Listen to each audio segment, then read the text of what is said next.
Amazing. Where were you when you heard of his death? I was standing right in this room, in my office in here. I had been working out, and I got off my little Peloton bike, and I saw 2 missed calls from Candace and just a text that said 911, call me. And I was like, oh, this can't be good. Mm-hmm. And I thought, maybe it was one of our older executive producers that, was in their 80s. Maybe one of them had passed or something. It just never occurred to me. And I picked up the phone and I was like, hey, hey, Candace, what's up? And she just said, Bob died. And I was like, wait, what? And it was like, I just fell apart. What kind of human did we lose? Not only as this dad that we loved, what kind of human did we lose? Oh man, Bob was,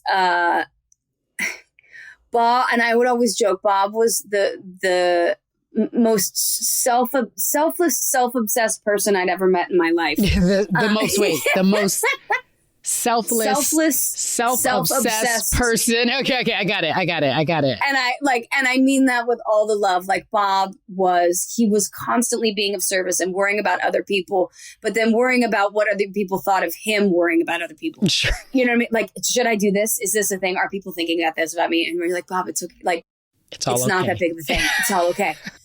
But he always was helpful and kind. But he was so lovable and so wonderful and did so many wonderful things for people. And he was just kind and generous and funny.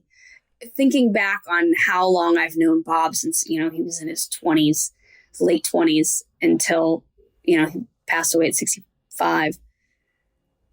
It was like, it's just crazy to, also realize that you watched the adults in your life grow up. And I think I've realized that too with my parents. Now that I am a parent, you're like, oh, my kids are watching me grow up too. That's crazy. And I'm very proud to have known, and that I know was very proud of me and what I had done with my life. And that meant a lot. And you had the gift of Full House 2.0. Yeah, we got to do that together. We got to have so much fun together. We got to wrap it before the pandemic hit. So we got to say goodbye properly and have our moment. When you look at it that way, you do the timeline, you absolutely have to be grateful for that. And may he rest in peace. And I'm so glad that you had the opportunity to know him in a way that very few people do. And you were able to share that with us. So that I thank you for that. I appreciate it because I know that's tough.